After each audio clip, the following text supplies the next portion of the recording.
ಬಾಂಗ್ಲಾದೇಶದ ನುಸುಳುಕೋರರ ವಿರುದ್ಧ ನಿಮ್ಮ ರಿಪಬ್ಲಿಕನ್ ಸಮರ ಸಾರಿದೆ. ಮೆಗಾ ಸ್ಟಿಂಗ್ ಆಪರೇಷನ್ ಮಾಡಿ ನುಸುಳುಕೋರರ ಜಾಲವನ್ನ ಬಟಾ ಬಯಲು ಮಾಡಿದೆ.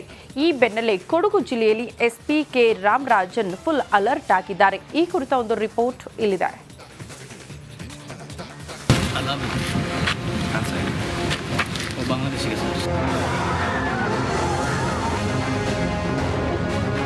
Sting operation, mega sting operation. ಬೆಂಗಳೂರಿಗೆ ಬಾಂಗ್ಲಾದೇಶದ ನುಸುಳುಕೋರರು ನುಗ್ತಿರೋ ಬಗ್ಗೆ ನಿಮ್ಮ republic Kannada mega sting operation ಮಾಡಿತ್ತು. ನೆರೆ ರಾಷ್ಟ್ರದಿಂದ ರಾಜ್ಯಕ್ಕೆ ನುಗ್ಗಿ ಬೆಂಗಳೂರಲ್ಲಿ ಅಕ್ರಮವಾಗಿ ನೆಲೆಸಿರೋ ಬಗ್ಗೆ ಬಟಾ ಬಯಲು ಮಾಡಿತ್ತು. ಮಡಿಕೇರಿಯಲ್ಲಿ ಎಸ್ಪಿ ಕೆ ರಾಮರಾಜನ್ ಅಲರ್ಟ್. ಇದು ರಿಪಬ್ಲಿಕ್ ಕನ್ನಡದ ಸ್ಟಿಂಗ್ ಆಪರೇಷನ್ ಇಂಪ್ಯಾಕ್ಟ್.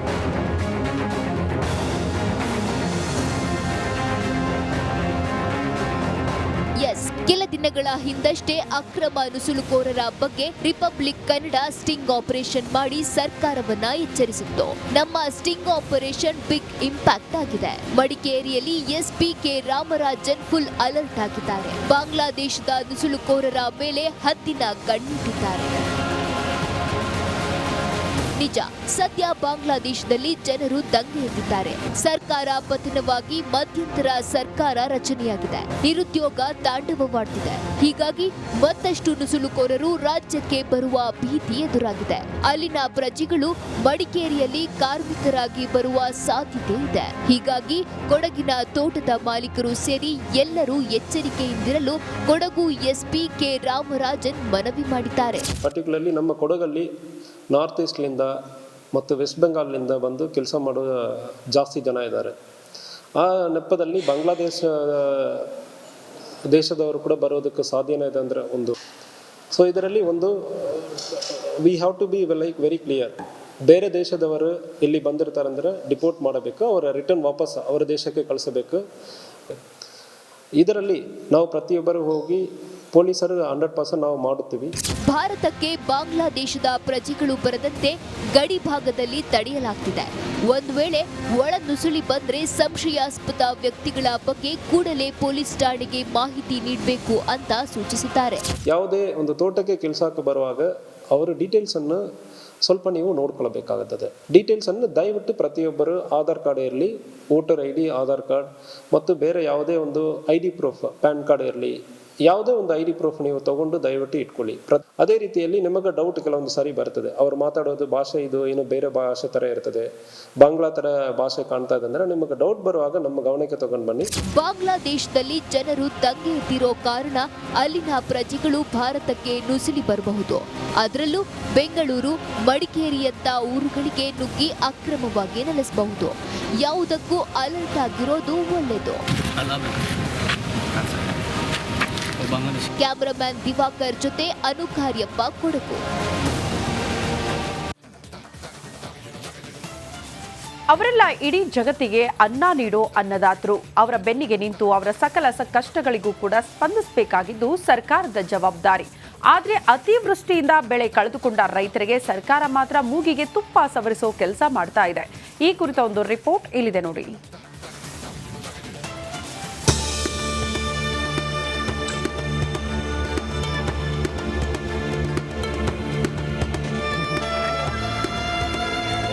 ಹೊನ್ನಾಳಿಯಲ್ಲಿ ಭಾರೀ ಗಾಳಿ ಮಳೆಗೆ ರೈತರು ಅಕ್ಷರಶಃ ಕಂಗಾಲಾಗಿದ್ದಾರೆ. ಮಾಸಡಿ ಗ್ರಾಮದ ಸುತ್ತಮುತ್ತ 3,000ಕ್ಕೂ ಅಧಿಕ ಅಡಿಕೆ ಮರಗಳು ಬುಡಮೇಲಾಗಿವೆ. ಫಲಕ್ಕೆ ಬಂದ ತೆಂಗಿನ ಮರಗಳು ನೆಲಕಚ್ಚಿವೆ. ಅತಿವೃಷ್ಟಿಯ ಪರಿಣಾಮ ಸುಮಾರು ರೈತ ಕುಟುಂಬಗಳು ಬೀದಿಗೆ ಬರುವ ಹಂತಕ್ಕೆ ತಲುಪಿವೆ.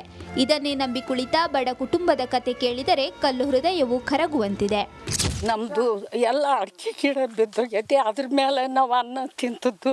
ಇವತ್ತಿನ ಕಾಲದಾಗ ಲಕ್ಷ್ಮೀದೇವ್ ಕೈ ಬಂದದ್ದು ಬ್ಯಾಗ್ ಬರಲಿಲ್ಲ. ಮನೆ ಮಕ್ಕಳು ಮಗ ಸಾಲ ಕಿತ್ತು ಮಾಡ್ಕೊಂಡದ್ದು ಒಟ್ಟು ಹುಡ್ಕೊಂಡು ಬಿದ್ದದ್ದು.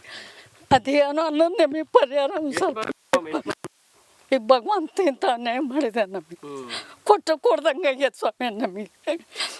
ಅತಿವೃಷ್ಟಿಯಿಂದ ಆದ ಹಾನಿಗೆ ರಾಜ್ಯ ಸರ್ಕಾರ ಪ್ರತಿ ಎಕರೆಗೆ 6,000 ರೂಪಾಯಿ ನೀಡುತ್ತದೆ. ಇದು ರೈತ ವರ್ಗಕ್ಕೆ ಸಿಗುವ ನ್ಯಾಯವಲ್ಲ. ಹಳೆ ಪರಿಹಾರ ನೀತಿ ಪರಿಷ್ಕರಿಸಬೇಕು ಅಂತ ಮಾಜಿ ಸಚಿವ ರೇಣುಕಾಚಾರ್ಯ ಒತ್ತಾಯಿಸಿದ್ದಾರೆ. ಮಳೆ ಹಾನಿ ಪ್ರದೇಶಕ್ಕೆ ಭೇಟಿ ಕೊಟ್ಟ ರೇಣುಕಾಚಾರ್ಯ ವೈಜ್ಞಾನಿಕವಾಗಿ ಬೆಳೆ ನಷ್ಟ ಅಂದಾಜಿಸಿ ಸೂಕ್ತ ಪರಿಹಾರ ನೀಡಬೇಕು ಅಂತ ಆಗ್ರಹಿಸಿದ್ದಾರೆ. ಒಂದು ಎಕರೆಗೆ ಕನಿಷ್ಠ ಅಂದರೂ 5 ಲಕ್ಷ ರೂಪಾಯಿ ಇಳುವರಿ ಬರ್ತದೆ. ಅಡಿಕೆ, ತೆಂಗು ಸಹ ನೆಲಕ್ಕುಳಿದಿವೆ. ನಾನು ಸರ್ಕಾರಕ್ಕೆ ಒತ್ತಾಯ ಮಾಡ್ತೀನಿ, ಮುಖ್ಯಮಂತ್ರಿಗಳಿಗೆ, ಕೃಷಿ ಸಚಿವರಿಗೆ, ತೋಟಗಾರಿಕೆ ಸಚಿವರಿಗೆ. ಅಡಿಕೆ ತೆಂಗು ನಷ್ಟ ಆಗಿದೆ, ಮೆಕ್ಕೆಜೋಳ ನೆಲಕ್ಕುರುಳಿದೆ. ರೈತರಿಗೆ ಸಂಕಷ್ಟಕ್ಕೆ ಸರ್ಕಾರ ಬರಬೇಕು. ಒಂದು ಎಕರೆಗೆ 5 ಲಕ್ಷ ಅಡಿಕೆ ಬರುತ್ತೆ ಒಂದು ವರ್ಷಕ್ಕೆ. ನಾವು ಹೇಳೋದು ಕನಿಷ್ಠ 15 ಲಕ್ಷ ರೂಪಾಯಿ ಪರಿಹಾರ ಕೊಡಬೇಕಂತೇಳಿ ಒತ್ತಾಯ ಮಾಡ್ತೀವಿ. ಇನ್ನಾದರೂ ಸರ್ಕಾರ ಮತ್ತು ಜನಪ್ರತಿನಿಧಿಗಳು ಎಚ್ಚೆತ್ತು ಪರಿಹಾರದ ಬಗ್ಗೆ ಮುತುವರ್ಜಿ ವಹಿಸಲಿ ಎಂಬುದು ಅನ್ನದಾತರ ಆಶಯ. ವಿಠಲ್ ಕ್ಯಾರವಾಡ್, ರಿಪಬ್ಲಿಕ್ ಕನ್ನಡ, ದಾವಣಗೆರೆ. ಪ್ರಾಸಿಕ್ಯೂಷನ್ಗೂ ಮೊದಲು ತನಿಖಾ ವರದಿಗಳು ಇರಬೇಕು. ಸಿಎಂ ವಿರುದ್ಧ ವರದಿ ಇಲ್ಲದೆ ಪ್ರಾಸಿಕ್ಯೂಷನ್ ನೀಡಲಾಗಿದೆ. ಖಾಸಗಿ ವ್ಯಕ್ತಿಗಳ ದೂರಿಗೆ ರಾಜ್ಯಪಾಲರು ಪ್ರತಿಕ್ರಿಯಿಸಿದ್ದಾರೆ. ರಾಜ್ಯಪಾಲರೇ ತನಿಖಾಧಿಕಾರಿಯಂತೆ ಆದೇಶ ನೀಡಿದ್ದಾರೆ. ಹೀಗಾಗಿ ರಾಜ್ಯಪಾಲರ ಪ್ರಾಸಿಕ್ಯೂಷನ್ಗೆ ತಡೆ ನೀಡಬೇಕೆಂದು ಸಿಂಘ್ವಿ ವಾದ ಮಾಡಲಿದ್ದಾರೆ. 17A ಇರುವುದೇ ಪೊಲೀಸರ ಅನುಮತಿ ಪಡೆಯುವ ಸಲುವಾಗಿ. ಯಾವ ಪೊಲೀಸರು ಅನುಮತಿ ಕೇಳಿದ್ದಾರೆ ಆ ದಾಖಲೆ ಕೊಡಬೇಕು. ಕೇಸಲ್ಲಿ ತಪ್ಪು ಮಾಡಿರುವವರ ವಿರುದ್ಧ ದಾಖಲೆ ಇರಬೇಕು. ಯಾರ ಮೇಲೆ ಆಪಾದನೆ ಬಂದಿದೆ ಎಂದು ದಾಖಲೆ ಪಡಿಬೇಕು. ದಾಖಲೆ ಸಮೇತ ಪೊಲೀಸರು ರಾಜ್ಯಪಾಲರಿಗೆ ನೀಡಬೇಕು. ಆಗ ಮಾತ್ರ ಪ್ರಾಸಿಕ್ಯೂಷನ್ಗೆ ಅನುಮತಿ ನೀಡಲು ಸಾಧ್ಯ. ಡೈರೆಕ್ಟರ್ ಜನರಲ್ ಆಫ್ ಪೊಲೀಸರಿಂದ ತನಿಖೆಗೆ ಕೇಳಲು ಮಾತ್ರ ಅವಕಾಶ ನೀಡಲಾಗಿದೆ. ರಾಜ್ಯಪಾಲರು ಅನುಮತಿ ನೀಡಿರೋದು ಕಾನೂನು ಬಾಹಿರವಾಗಿದೆ. ಇದೇ ಕಾಯ್ದೆಯ ಆಧಾರದ ಮೇಲೆ ಇಂದು ವಾದ ಮಂಡನೆ ಮಾಡಲು ವಕೀಲರು ಸಜ್ಜಾಗಿದ್ದಾರೆ. ಬೇರೆ ಬೇರೆ ಪ್ರಕರಣಗಳ ತೀರ್ಪುಗಳನ್ನ ಉಲ್ಲೇಖ ಮಾಡಿ ವಾದ ಮಾಡಲಿದ್ದಾರೆ. ಎಲ್ಲ ತಯಾರಿ ನಡೆಸಿ ಸಮರಕ್ಕಿಳಿಯಲು ಸಿಎಂ ಸಜ್ಜಾಗಿದ್ದು, ಹಿರಿಯ ವಕೀಲರು ಅಖಾಡಕ್ಕಿಳಿಯಲಿದ್ದಾರೆ. ಹೋರಾಟ ಯಾವ ರೀತಿ ಇರಲಿದೆ ಅನ್ನೋದೇ ಕುತೂಹಲವಾಗಿದ್ದು, ಎಲ್ಲರ ಚಿತ್ತ ಹೈಕೋರ್ಟ್ನತ್ತ ನಿಂತಿದೆ. Bureau report, Republic Kannada. CM ಸ್ಥಾನಕ್ಕೆ ರಾಜೀನಾಮೆ ನೀಡಬೇಕೆಂದು ದೋಸ್ತಿ ನಾಯಕರು ಪಟ್ಟು ಹಿಡಿದು ಪ್ರತಿಭಟನೆ ನಡೆಸುವುದಕ್ಕೆ ಸಜ್ಜಾಗಿದ್ರೆ, ಇದಕ್ಕೆ ಕೌಂಟರ್ ನೀಡೋದಕ್ಕೆ ಕಾಂಗ್ರೆಸ್ ಕೂಡ ರಾಜ್ಯಾದ್ಯಂತ ರಾಜ್ಯಪಾಲರ ನಡೆ ಖಂಡಿಸಿ ಪ್ರತಿಭಟನೆ ನಡೆಸಲಿದ್ದಾರೆ. ಈ ಕುರಿತ ಒಂದು ರಿಪೋರ್ಟ್ ಇಲ್ಲಿದೆ.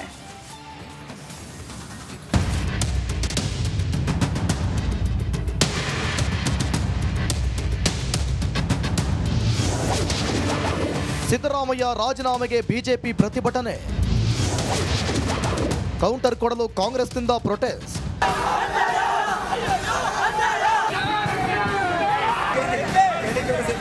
ಮೂಡ ಹಗರಣದಲ್ಲಿ ಸಿದ್ದರಾಮಯ್ಯ ಹೆಸರು ಕೇಳಿ ಬರ್ತಿದ್ದಂತೆ ಅಲರ್ಟ್ ಆದ ದೋಸ್ತಿ ನಾಯಕರು ಪಾದಯಾತ್ರೆಯೆಲ್ಲ ನಡೆಸಿ ಹೋರಾಟ ನಡೆಸಿದ್ರು. ಇದರ ಬೆನ್ನಲ್ಲೇ ರಾಜ್ಯಪಾಲರು ಪ್ರಾಸಿಕ್ಯೂಷನ್ಗೆ ಅನುಮತಿ ನೀಡುತ್ತಿದ್ದಂತೆ ಬಿಜೆಪಿ ಹಾಗೂ ಜೆಡಿಎಸ್ ನಾಯಕರು ಸಿಎಂ ರಾಜೀನಾಮೆಗೆ ಪಟ್ಟು ಹಿಡಿದಿದ್ದಾರೆ.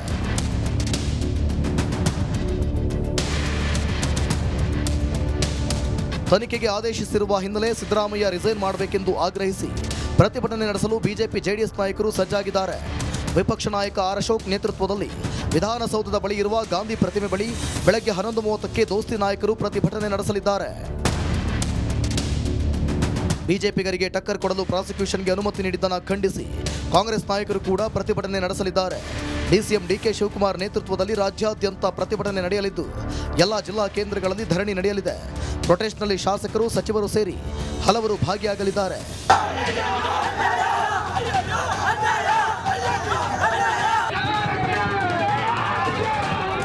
ರಾಜ್ಯದಲ್ಲಿ ಮೂಡ ಹಗರಣದ ಮೇಜರ್ ಡೆವಲಪ್ಮೆಂಟ್ ನಡೆಯಲಿದ್ದು, ಪ್ರತಿಭಟನೆಯ ನಡುವೆ ಸಿಎಂ ನಡೆ ಕುರಿತು ಕುತೂಹಲ ಹೆಚ್ಚಿಸಲಿದೆ. Bureau report, Republic Kannada. ಪ್ರಾಸಿಕ್ಯೂಷನ್ಗೆ ಅನುಮತಿ ನೀಡಿರೋದನ್ನ ಖಂಡಿಸಿ ಈಗಾಗಲೇ ಕಾಂಗ್ರೆಸ್ ಪ್ರತಿಭಟನೆಗೆ ಸಜ್ಜಾಗಿದೆ.